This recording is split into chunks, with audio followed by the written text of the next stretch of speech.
Baseball. America's game. Baffling to outsiders, baffling to most Americans too. Kind of like cricket, except not quite as long and boring. A sport that seems to naturally encourage larger-than-life personalities.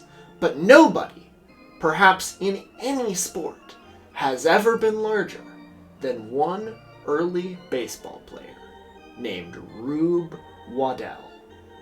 I'm your host, Tor Parsons. This is my co-host, Jollibee the Durian, and welcome to Tor's Cabinet of Curiosities. A little bit, I hope you liked it.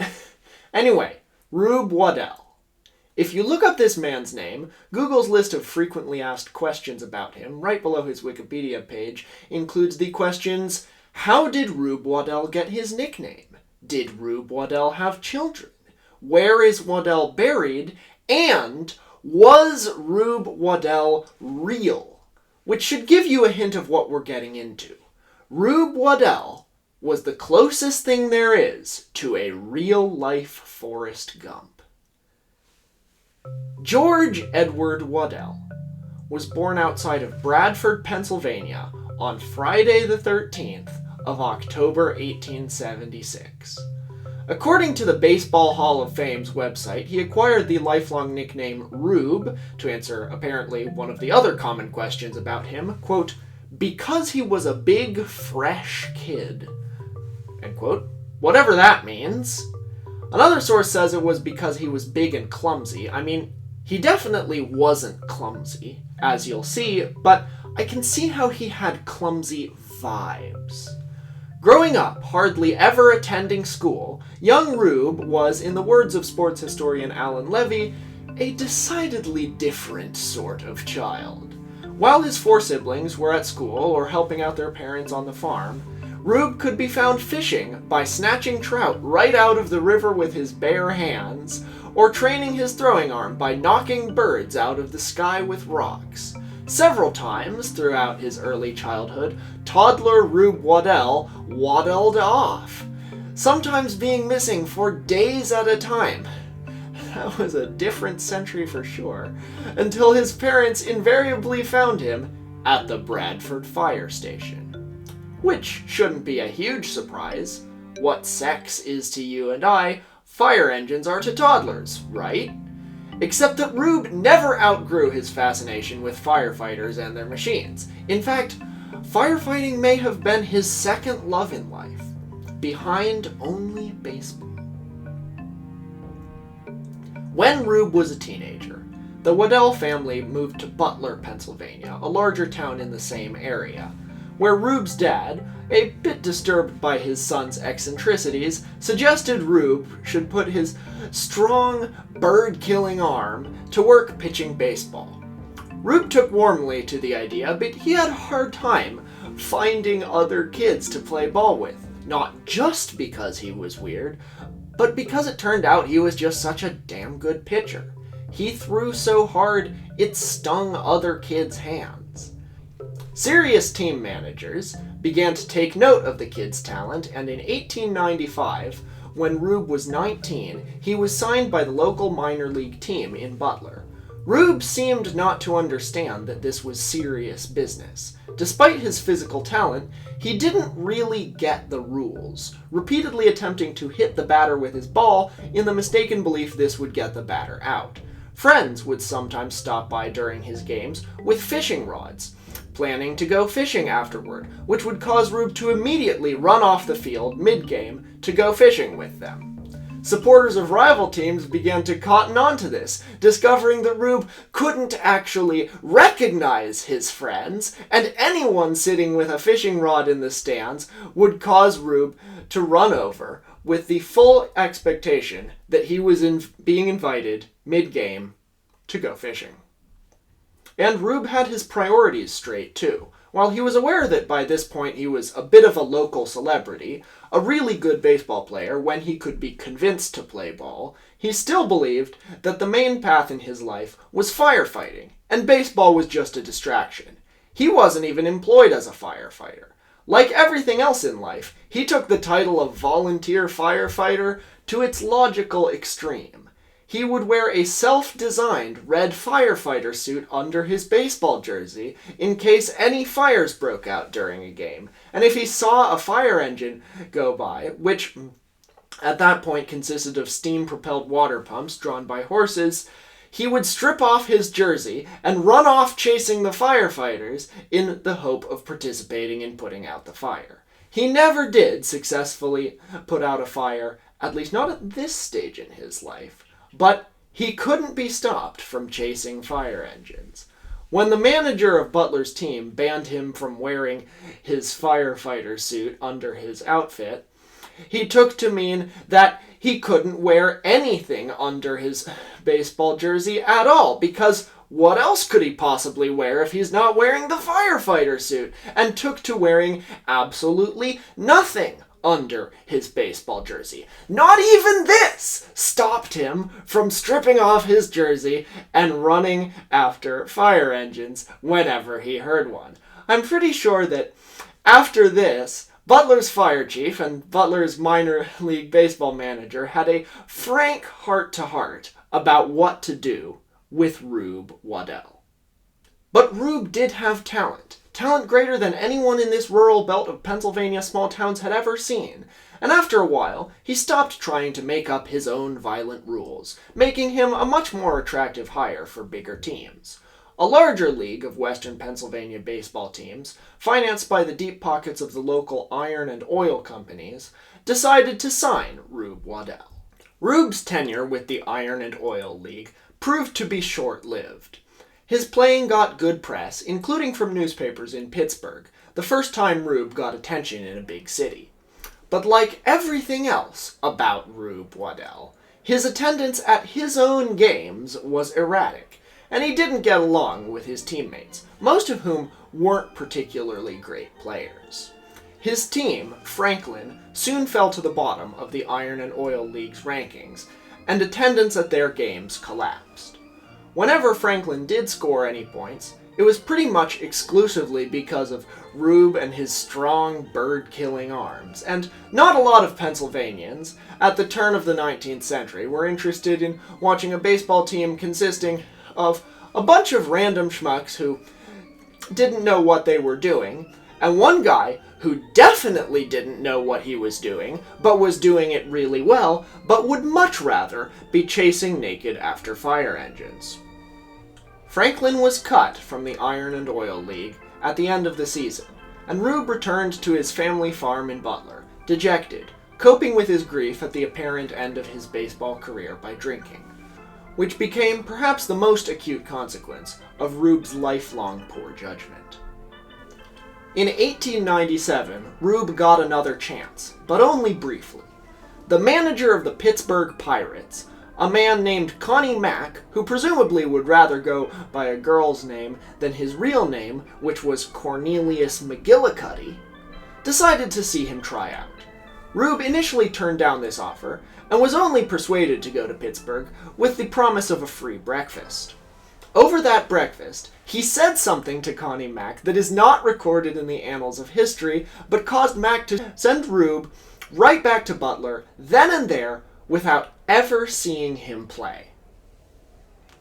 Just a few months later, though, Rube got a very strange offer, which was almost as strange then as it would be now. Volant College, a small private school near Butler, offered him a scholarship to play on the school's baseball team, even though Rube had no education, had no intention of going to college, and wouldn't even be required to attend any classes at Volant. This episode of his life was crazy even by Rube Waddell standards, and I'm not totally convinced it wasn't an Arthur-style dream sequence cooked up by some baseball historian somewhere sleeping fitfully after reading through Waddell's Wikipedia page. Here we go.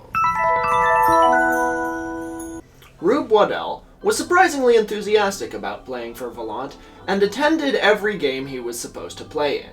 During games, he would often walk on his hands, turn cartwheels, and bear crawl across the field. He averaged 15 strikeouts per game, To put that into context, the average number of strikeouts per MLB game recently reached 8.5, and sports blogs are currently freaking out about how high that is. Rube got paid, despite being a college athlete, $1 per game, and after each game, he would immediately go and spend it all at the local soda fountain, where a glass of soda cost a nickel. He didn't attend any classes at Volant, but he did play in the school band as the drum major. In the middle of the season, 2 nearby colleges, upon learning that their baseball teams were scheduled to play Volant, informed Volant's management that suddenly their schedules were full and their teams couldn't play any games. Another one of Volant's rivals, Mercer College, went a different route and literally kidnapped Rube, stopping him at gunpoint as he was riding a buggy from Butler over to Volant, and forcing him to play for Mercer in their upcoming game against Volant. Rube was totally fine with this, and it ended up being the only game Volant lost that season. One could only imagine what the other Volant players thought. Just when you might think fate was going to stop playing Mad Libs with Rube's life, he was arrested mid-game by the National Guard, which he had impulsively signed up for and then forgotten about months ago because he liked their uniforms. Now, as an official National Guard member, Rube was considered AWOL and spent the remainder of the season in military prison at the local National Guard base. Until a stove there was destroyed by someone throwing a handful of ammunition cartridges at it. The official story is that the National Guard couldn't find anyone on the base who could throw with that much precision and strength. But either way, Rube Waddell was discharged from the Guard soon after. All the better for him, because he could return to playing baseball. After his brief involvement with the Boys in Blue, does the National Guard wear blue? I don't know. Rube Waddell quickly got back to baseball. His period with Volant College, which went out of business a few years later, presumably because it was flagrantly corrupt, had revived his baseball career, and he spent stints over the next year or so playing for local teams in the Pittsburgh metro area. First Evans City, then Homestead Athletic Club, where his record attracted attention from newspapers across Pennsylvania. Rube had unlocked a real, honest interest in baseball by then, and he even became able to stay focused on the game, even when a fire engine screamed past the stadium. He was still not immune to distraction, though. Fans of other teams learned that they could distract him by holding up puppies, which he would run up into the stands to play with, or by waving around shiny objects, which sent him into a sort of trance.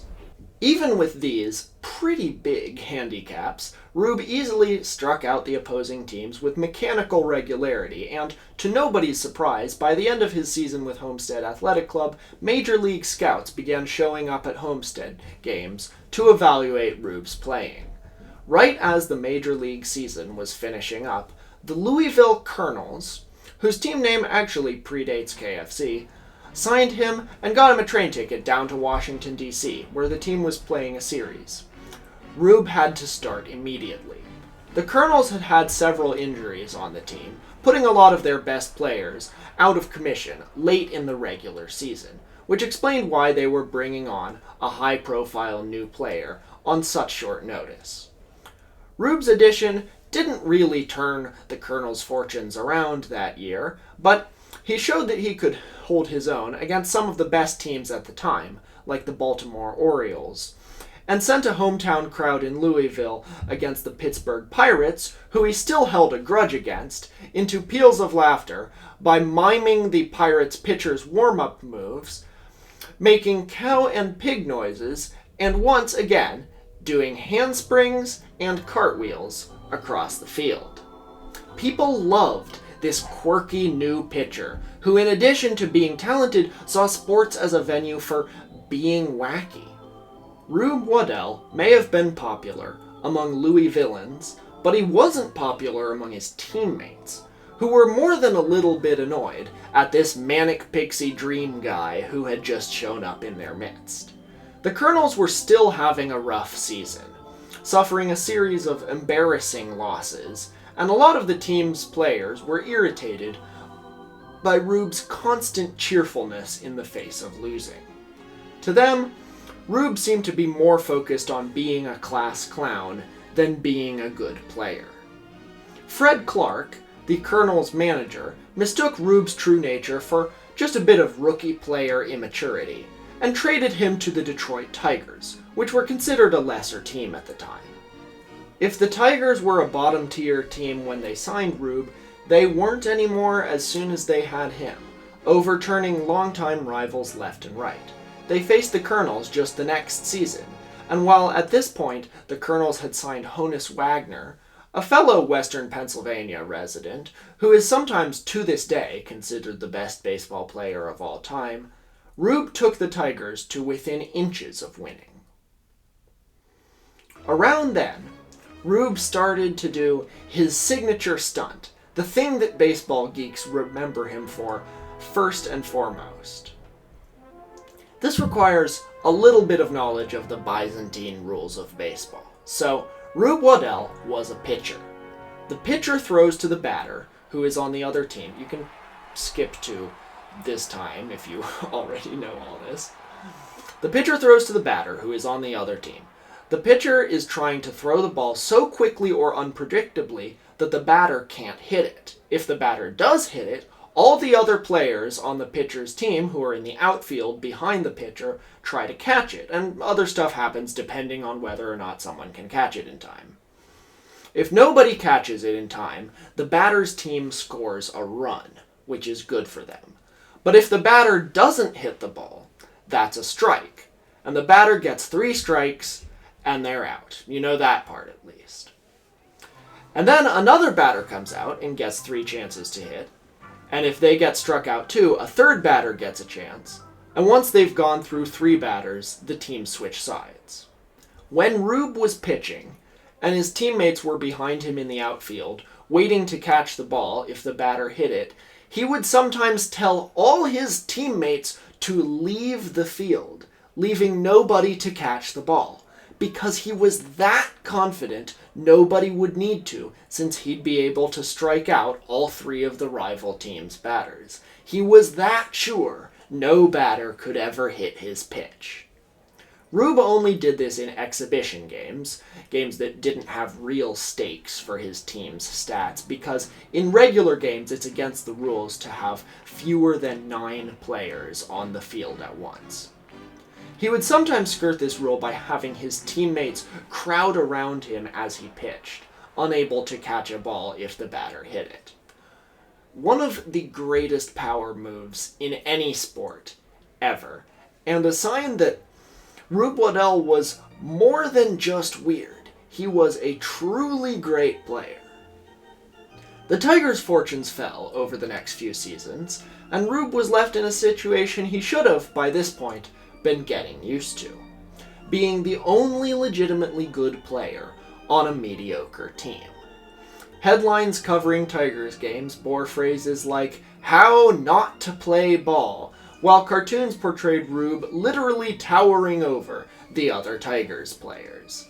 One great player can't really carry a team, especially when he asks all of his teammates to walk off the field. And while Rube had gotten over his issues with fire engines, puppies, and shiny objects by this point, he had a new and growing impediment to his performance: alcohol.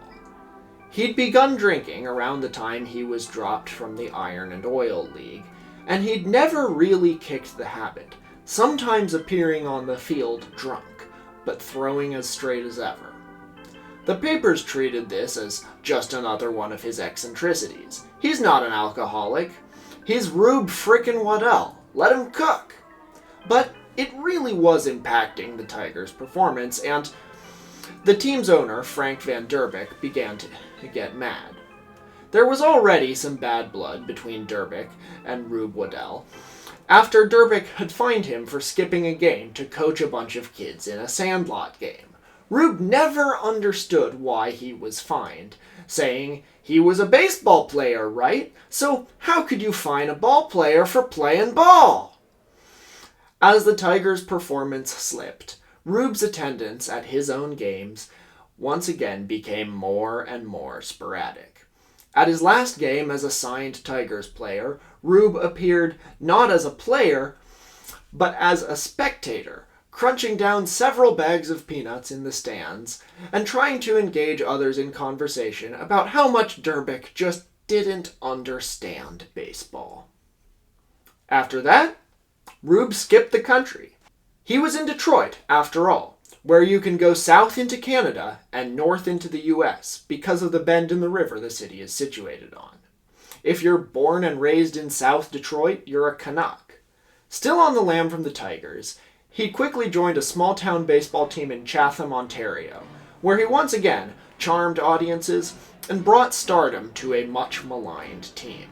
He also began carrying a shillelagh, which is like a gnarled club that leprechauns carry, for self-defense, until he gave it to a local lawyer as payment for getting him out of an unspecified, rough legal situation. Rube Waddell's shillelagh is now visible in the Baseball Hall of Fame. Rube eventually returned home to Pennsylvania and spent the next few years bouncing from team to team, some big and some small. He was a real enigma for anyone managing a baseball team. Here's a player who can pitch better than anyone you've ever seen, but there's a catch, no pun intended. He's totally uncontrollable, gets drunk and feuds with his teammates, and can't be depended on to show up when you have a game. He followed a pattern repeating over and over, often multiple times a season. He would be signed by an underdog team, revive their flagging fortunes, become a beloved local star, get in some sort of dispute with the manager or teammates, and gradually become less and less dependable, dragging the team down with him until he was traded somewhere else. First, he went back near home to the Homestead Athletic Club in Pittsburgh, then to a minor league team in Columbus, Ohio, then Grand Rapids, Michigan, then all the way back to the Louisville Colonels. During his stint in Grand Rapids, he pioneered the ice bath as a post-game victory celebration, as well as going back to wearing his old red fireman suit under his jersey, but this time as a promotional gimmick, because Rube's eccentricities were well known in the press by this point. At one point, while he played in Grand Rapids, though, he abruptly skipped off to northern Michigan and played one game with a small-town baseball team there, under a false name and identity as a Norwegian immigrant, so his Grand Rapids boss wouldn't hear about it. He was back in Grand Rapids the next day, with no explanation for his Norski escapade. After his second period with the Louisville Colonels, where Fred Clark was still the manager and didn't like Rube anymore the second time around, he got transferred, along with several other star players from the Colonels, including Honus Wagner, to none other than the Pittsburgh Pirates, the first major league team that had ever shown interest in him, and the first major league team he'd ever beat. Not long after arriving, Rube got married to a woman named Florence Dunning he'd met while playing in Ohio. Now, if you're thinking, how the hell does a guy like this get married? Here's a clue, observed by a Colonel's teammate who was invited to his wedding. During Rube and Florence's wedding reception, they had a Charlotte Russe, a little cake with crumbly pastry surrounding whipped cream and strawberries, for dessert. It came in a paper wrap, and Florence, not Rube, Florence, ate it paper and all. Rube asked if she liked it, and she said the crust was delicious. They were perfect for each other. If there's hope for Rube, there's hope for us all. Back home in Pittsburgh, Rube painted the town. Not literally, although I wouldn't put it past him. He was known for going to theaters and during the intermission announcing in a booming voice, "Who's the best ball player in the world?" To which the audience, recognizing him, would chorus back, "You are!" He began playing football, a sport that was only growing in popularity at the time, with some of his Pirates teammates during the off-season, at the farmhouse outside Pittsburgh, where he now lived with Florence. Now, in the shakeup that had resulted in many of the Colonel's players moving to Pittsburgh, Fred Clark had also moved to Pittsburgh, and he was now managing the Pirates. Once again, he had little tolerance for Rube's Rubelicious actions. What was it this time? Well, he'd been caught playing marbles with some kids under the stands right as one of his games was starting. And, hinting at a later career decision, Rube began acting. Yes, Rube Waddell, acting. In the evenings, often right after games, he could regularly be found at Pittsburgh's Union Scout Theater Company, appearing in plays despite his inability to remember his lines, and using his experience from being Vallant College's drum major, remember that fever dream, to conduct the theater's orchestra. Clark was already leaning towards firing Rube, no matter how good he was, and he finally did so, after some fans asked Rube how to throw a curveball, and having no baseball handy, Rube demonstrated with a brick, injuring his arm. Rube was out of a job. Also, can we just appreciate how this guy's signature baseball move was a curveball? As in the literal type of baseball pitch? That's what the Coen brothers' biopic of his life would be called. Curveball. Rube wandered out into rural Pennsylvania, playing for a little while in Punxsutawney, the Groundhog Day town, which is a real place. About then, another old enemy of Rube's came back into his life, this one having changed his mind a bit more when he heard about how great a player Rube turned out to be. Connie Mack, him, real name Cornelius McGillicuddy, the previous manager of the Pittsburgh Pirates, who now headed up the Milwaukee Brewers. No matter what Rube had allegedly said to Mack all those years ago, Mack was over it now, and he wanted Rube to play for the Brewers. Convincing Rube to leave Punxsutawney was easy. All Mack had to say was that Milwaukee was the nation's beer capital at the time, and that he would pay off all the debts that Rube had somehow accrued at basically every business in Punxsutawney. Convincing the townsfolk to let him go would be the harder part, Mack thought. These people aren't going to let their world-class baseball star who has somehow shown up in their little town leave without a fight, right? Well, yeah, that's what they thought. When Mack and Rube arrived at the train station in Punxsutawney, with their train to Milwaukee leaving in 5 minutes, thanks to Rube's general lack of understanding of time, they found a crowd of prominent Punxsutawneites there, including the sheriff and the manager of the local baseball team. Uh-oh, Mack thought. They aren't gonna let Rube leave, right? Well, no. Here are the words spoken by the manager of the Punxsutawney team to Connie Mack as he and Rube stepped on the train. Mr. Mack, my friends and myself have come down here to thank you. Waddell is a great pitcher, but we feel that Punxsutawney would be better off without him. Rube's time in Milwaukee was uneventful, by Rube's standards, with one exception. That time he actually helped put out a fire. Connie Mack, him, understood Rube Waddell a lot better than any other team manager had, and would give Rube time off to go fishing every now and then, which Rube loved, to minimize the chances of Rube doing everything else that got him kicked off teams. During Rube's fishing expeditions, he would usually go out to little lakeside towns outside of Milwaukee, and on one such outing to Oconomowoc, Wisconsin, which, if nothing else, proves that Rube had a soft spot for town names as entertaining as he was, he happened to witness a house on fire. Whether or not there were firefighters on site has not been recorded. Whether Rube got naked has not been recorded either, though I think it would be commented on if it had happened, so I'm gonna say he didn't.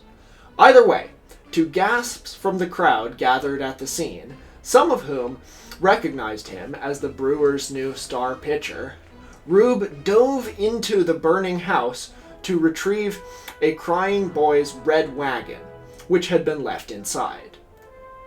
He emerged carrying the wagon and presented it to the little boy. That's not volunteer firefighting, that's vigilante firefighting. Who needs a real fire department when you can have one very determined alcoholic baseball player? In doing this, Rube got burns on his fingers that damaged his nerves, making him unable to feel pain on his hands for a few months. Mac saw this as an asset, and so did Rube. He was at the top of his game pitching, and the Milwaukee Brewers rose and rose in the rankings. Seeing Rube's success in Milwaukee and remarkable lack of Rubiness, Fred Clark decided to give the big guy a third chance, proving that maybe Rube isn't the only one here who has poor judgment and can't learn. So, Rube moved back to Pittsburgh once again. Having split on acrimonious terms the last time they saw each other, Clark wasn't sure how Rube would react to seeing them again. When they met again in Pittsburgh, the first thing Rube did was pull out a Bowie knife. Clark nearly had a heart attack. But then, Rube proceeded to cut off the button from his own pants and hand it to Clark, saying he'd noticed Clark was missing a button on his shirt, and he wondered if Clark wanted one of his instead. Aww. Also, it's possible that he just didn't recognize Clark.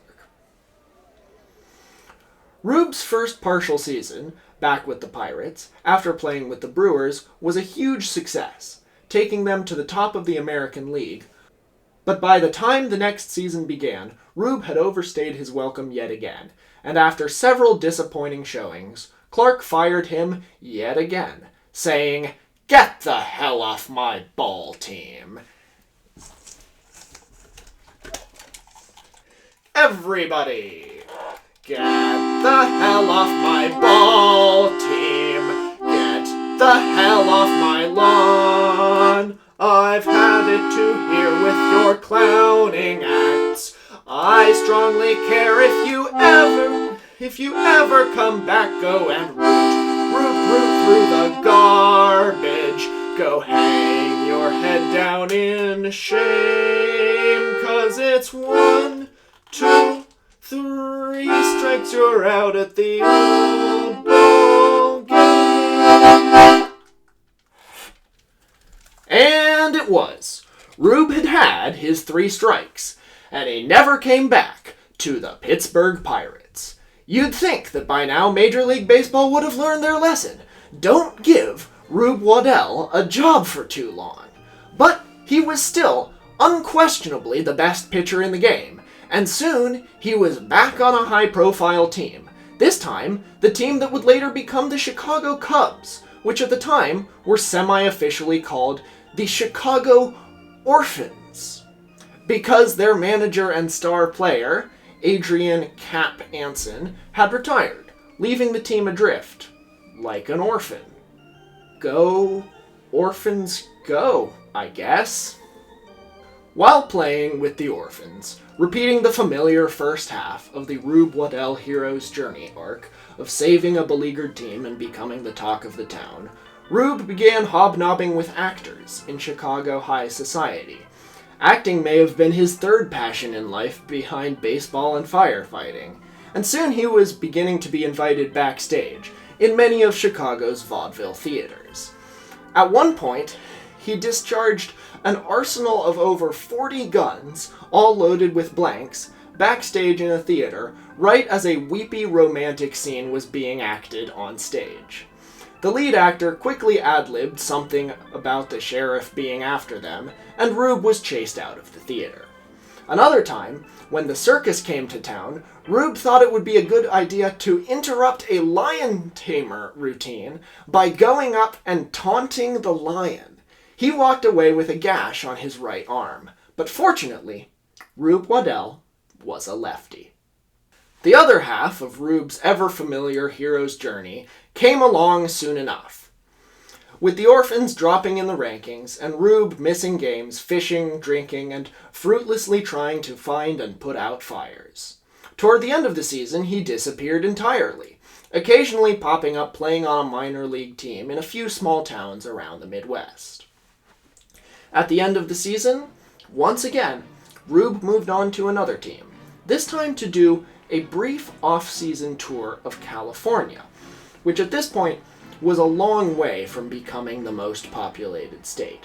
There were no major league teams out there, and Rube's exhibition run in Los Angeles was pretty much just for East Coast baseball promoters to judge whether there was even a big enough market for major league teams in California. Playing for the Los Angeles Lulus against the Oakland Mudhens, which really were the names of those teams, Rube got in a little more vigilante firefighting, this time right in the stadium. An old mattress had been hoisted up behind the scoreboard to serve as a backstop, which is exactly how janky the state of pro sports on the West Coast was at this point. A fan's carelessly tossed cigarette ignited it, and the fans stampeded out of the stands, fearing the wooden structure would catch on fire. But Rube Waddell was there to avert such a catastrophe, grabbing the burning mattress with his bare hands and tossing it out into the middle of the field, where it could burn harmlessly. Having burned his hands again, his pitching probably got even better. Back when I did this episode on the radio at my college, one of my friends commented that it was just a rotating cast of characters, and it kinda is. 'Cause guess who came back into Rube's life next? Connie Mack. Him. And he came back in a big way. Mack managed the Philadelphia Athletics now, who coincidentally would later play in Oakland, and he was seen as the proverbial tamer of Rube Waddell, one of the only baseball managers who understood Rube enough to get good play out of him for multiple seasons. Hearing that Rube was out in California and enjoying it, though, Connie Mack hired officers from the Pinkerton Detective Agency, a for-hire police force often otherwise used by business leaders to break up strikes in those days, to kidnap Rube and bring him back east. This wasn't Punxsutawney. He didn't want to leave without a fight, but by the time Rube was back in Pennsylvania in handcuffs, he was glad to see Connie Mack again. Rube was sad to see California in the proverbial rearview mirror, but at least Connie Mack was managing him again, and he made a close friend on the Philadelphia A's, a fellow named Aussie Schreckengost, who I will give you 3 guesses as to what fans nicknamed him. 3, 2, 1, Shrek. Shrek, the lovable cartoon green ogre, had yet to be invented at this point, so Aussie Schreckengost was arguably the original Shrek. Nevertheless, I will not be calling him Shrek. I am a man of culture and high breeding, and I am not going to have any mention of Shrek on my YouTube channel. I will call him by his full name, Aussie Schreckengost, and his full name, Aussie Schreckengost, only. The peak of Rube's commercial success came during his time with the Philadelphia A's, who he stayed with for a pretty long time by his standards. He owned Philadelphia. He was associated with the city itself, the way he had never been associated with the places he played before. A common joke in the early 1900s was that Philadelphia has 2 must-see things, the Liberty Bell and Rube Waddell, and they're both a little bit cracked. People were funny in the 1900s.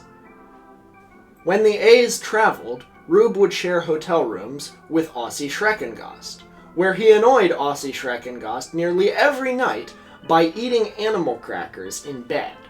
Aussie Schreckengost wrote to Connie Mack saying, quote, "While I did not mind Rube bringing mockingbirds and a reptile or 2 into our sleeping arrangements," end quote, he wanted a clause added to Rube's contract specifically banning him from eating animal crackers in bed.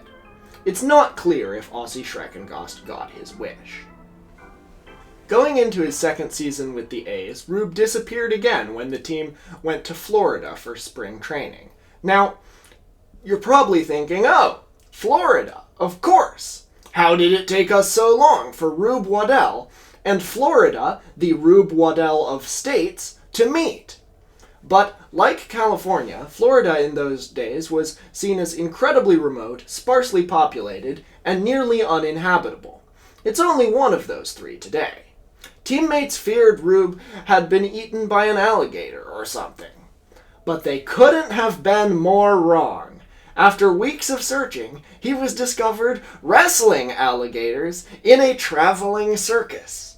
His friend Ossie Schreckengost asked Rube if he wanted to participate in the A's spring training. Rube said he didn't need more training, and disappeared for a few more weeks, until he resurfaced this time as the drum major for a marching band.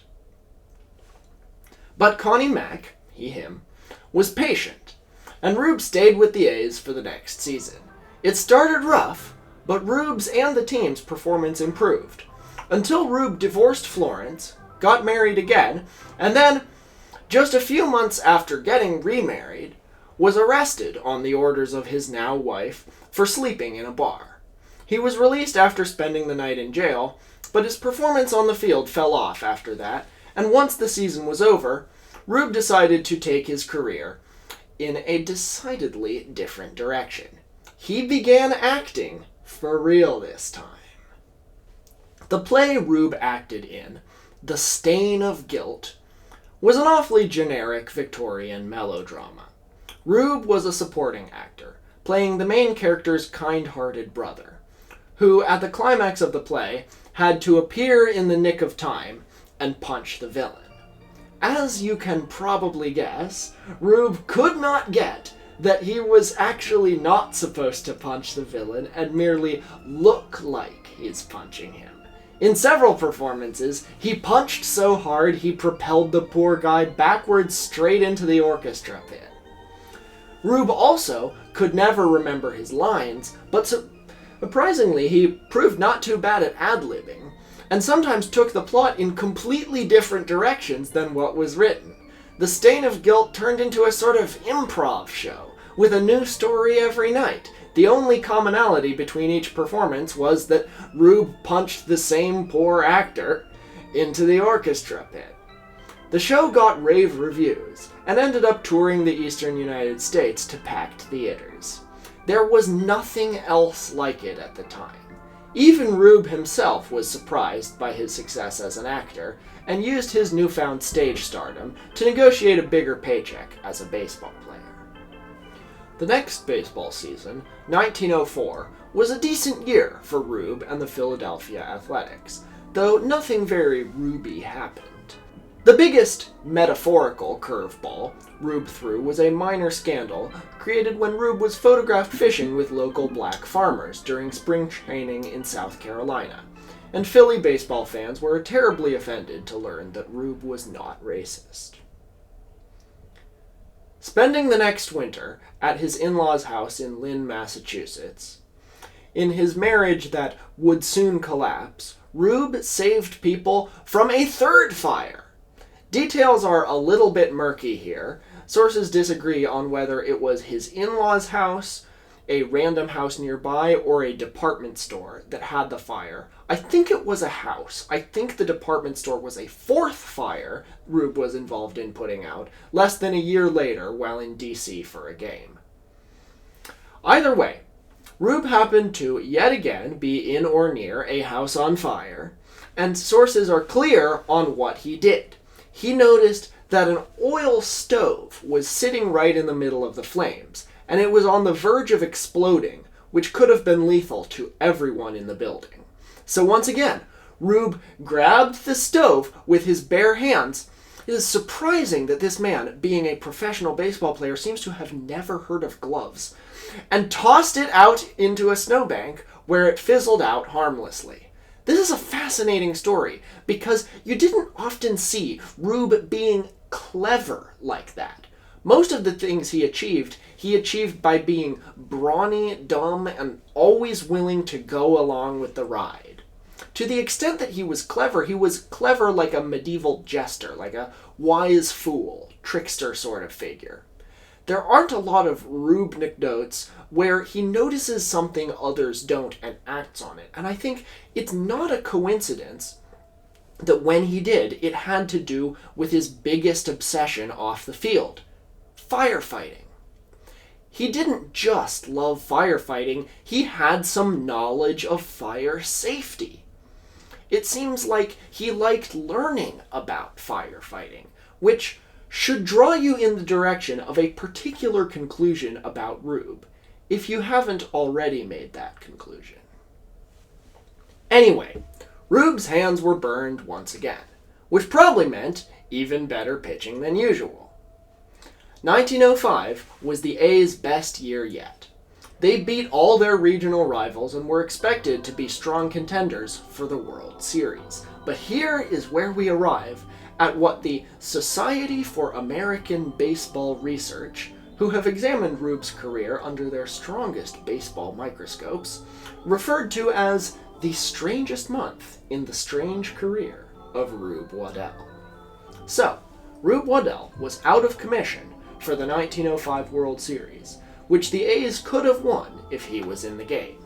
The reason he was out of commission is still debated to this day, but the official one given by the team is the most Rube reason ever. He got injured in a fight he started over his teammates' right to wear a straw hat. This was sort of a running joke on the team. There was like a rule that you couldn't wear straw hats after Labor Day in 19th century America. We're in the 20th century, but around then, straw hats were common summer wear, and you couldn't wear them after Labor Day, supposedly. And so members of the Philadelphia Athletics would destroy each other's straw hats if they saw their teammates wearing them. It was sort of just a fun bonding ritual, but as they were getting on a train back to Philadelphia, after a series in Boston, Rube ambushed an unsuspecting teammate, Andy Coakley, wearing a straw hat on the platform. Coakley's fight-or-flight response kicked in, since Rube was a huge guy, and he fought back. So Rube fought back, resulting in a brawl of several players versus Rube. When the dust settled, Rube had hurt his pitching arm. But according to the Society for American Baseball Research, this might not be the real story. They discovered newspaper articles putting down Rube's unexpectedly poor performance in a few games leading up to the World Series to a sore arm. Except that those stories predate the apparent straw hat fight by a few days.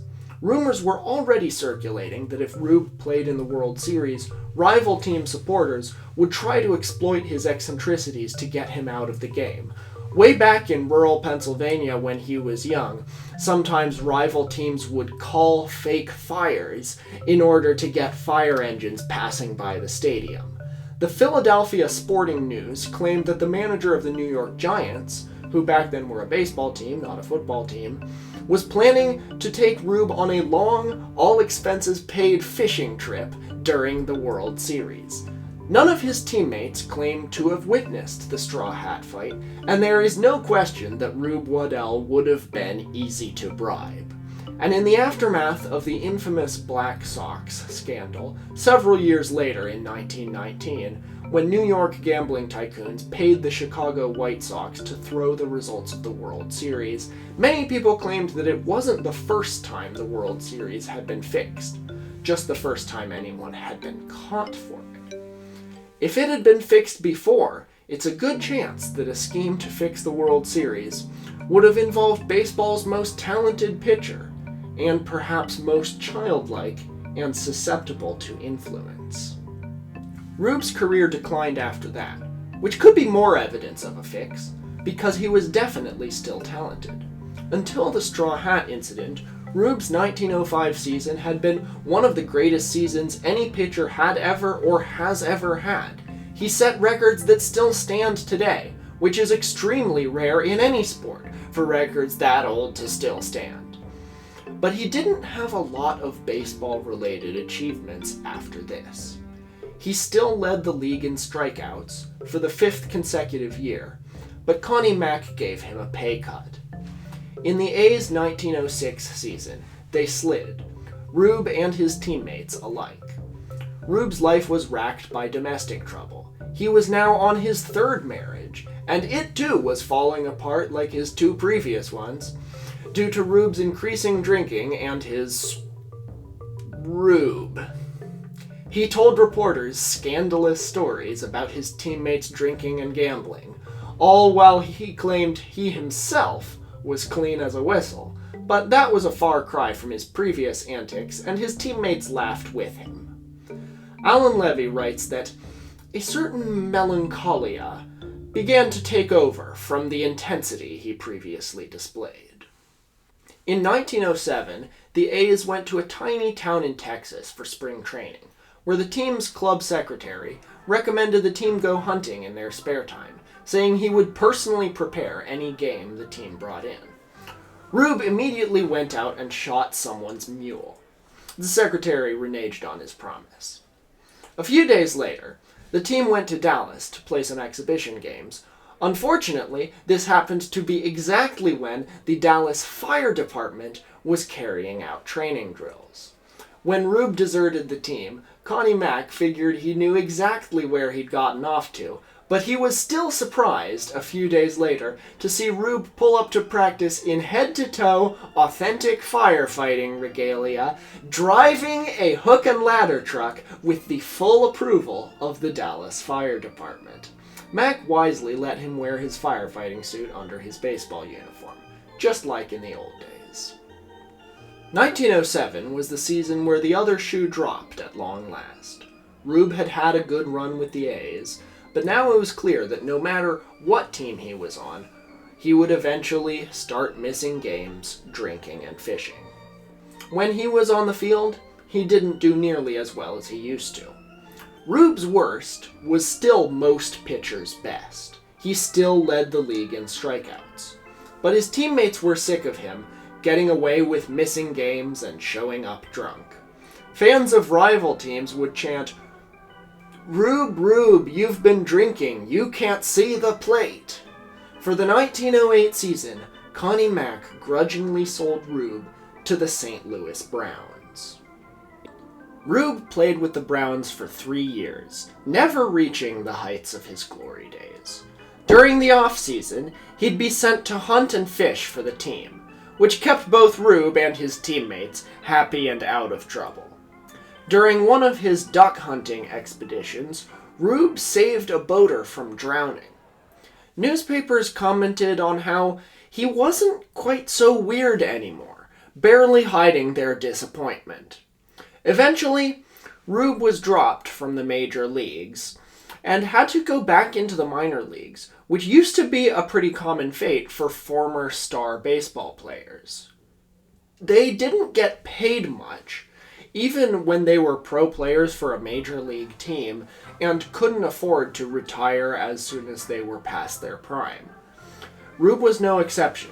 He joined the Minneapolis Millers, where he did pretty well. He got married for a 4th time while with the Millers, although this one lasted less than a year. Even when Rube wasn't on the field, he was being useful for the Millers. Once, when Minneapolis was playing a series against their arch-rival Toledo, Rube took a leave of absence to go fishing, on which he invited Toledo's star pitcher, Eric Yingling. The Millers' office would later be billed for Rube's purchase of several fish during the time that he was supposedly fishing with Yingling, so nobody's quite sure what Rube and Yingling were really doing, but it kept Yingling out of the big series of games, and Minneapolis won. Then came Rube's final act. The baseball records were all in the past by the time Rube was beginning his 2nd season with the Millers. Though only 35, Rube had visibly aged since he left Philadelphia 4 long years ago.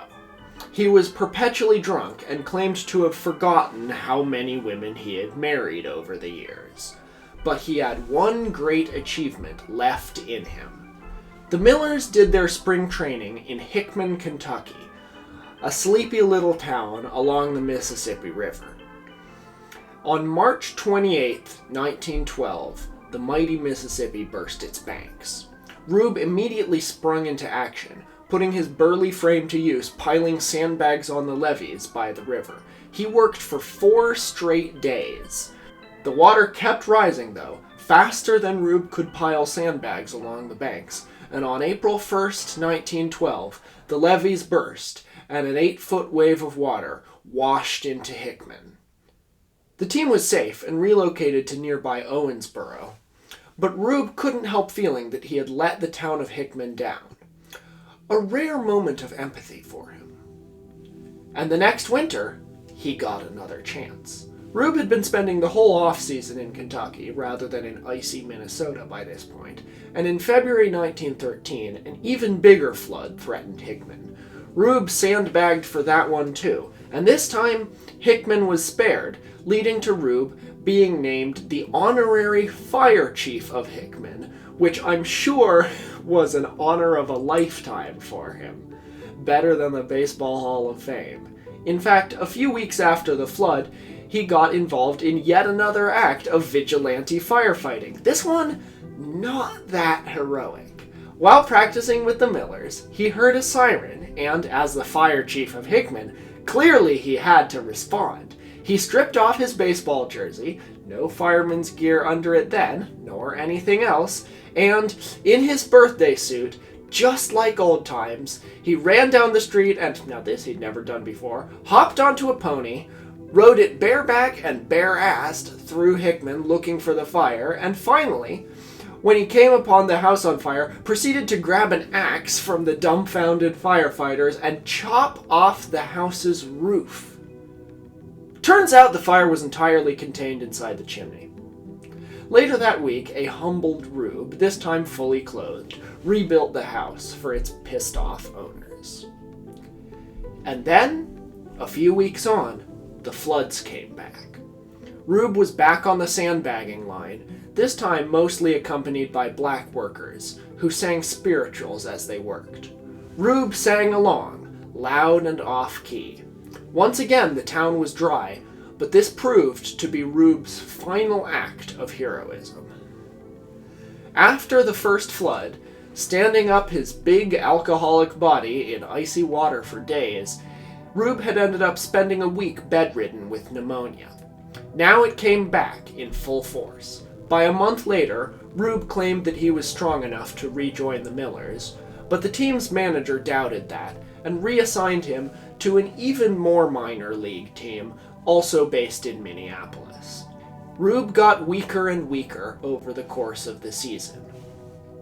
Injuries on the field compounded, and by July, he had another attack of pleurisy, a precursor to pneumonia. Rube went missing in Minnesota, and finally resurfaced back in St. Louis in November, picked up by police as a vagrant, and was diagnosed with tuberculosis. Having nowhere to go, he moved in with his sister Margaret in Boerne, Texas, near San Antonio. He had lost 54 pounds. In March of 1914, he checked into a tuberculosis sanitarium in San Antonio, where he wrote a letter to young baseball players, urging them not to become alcoholics like him. Exactly 2 years after the first flood in Hickman, the most outrageous man to ever play ball died on April Fool's Day, 1914. He was 37. What was the deal with him? What could have been wrong with the great Rube Waddell? Being autistic myself, I see a lot of myself in him. Rube was a little more detached from reality than I ever was, but not by much. And his mercurial temper, huge talent at one particular thing, and fascinations with fishing and especially fire engines really make it clear, to me at least, that he was autistic. His firefighting mania and the way he would sacrifice everything else for the prospect of running after a fire engine really reminds me of how I am with trains, because, I'm just that much of an autistic stereotype. If Rube Waddell was autistic, is it okay to laugh at him? I would say yes, because we're laughing with him. He may have died young, but for a time he got to pursue his dreams in a way few of us ever do. It's hard enough to be that successful when you're not also that weird, even today, when people know what autism is and eccentric celebrities are a whole category. There will never be another Rube Waddell, and maybe that's a good thing. After all, Nobody knew what autism was when Rube was alive, and the difference between me and someone as erratic as Rube Waddell probably comes down to parenting alone. But the world is a richer place for having Rube Waddell in it. And not just the world of baseball, but so many other worlds as well, from acting to firefighting. Something you can't really say of a lot of sports stars. He did it all. A true main character, in the words of friend of this channel, Annie Ruerda of Depths of Wikipedia, which is who I first learned about Waddell from. Except that Rube Waddell was wonderfully, magnificently real.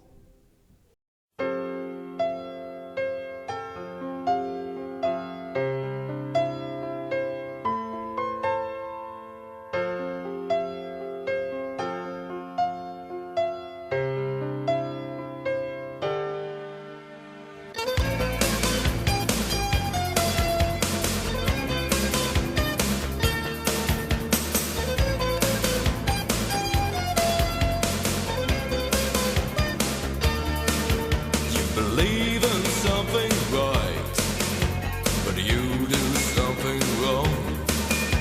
The loaded question will break your bones.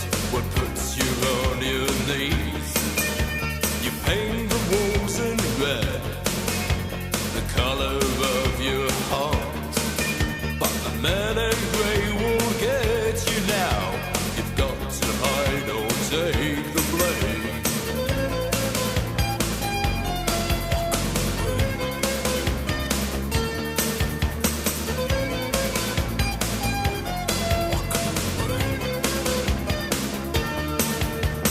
Want to reach your friends, but they break the ties you had.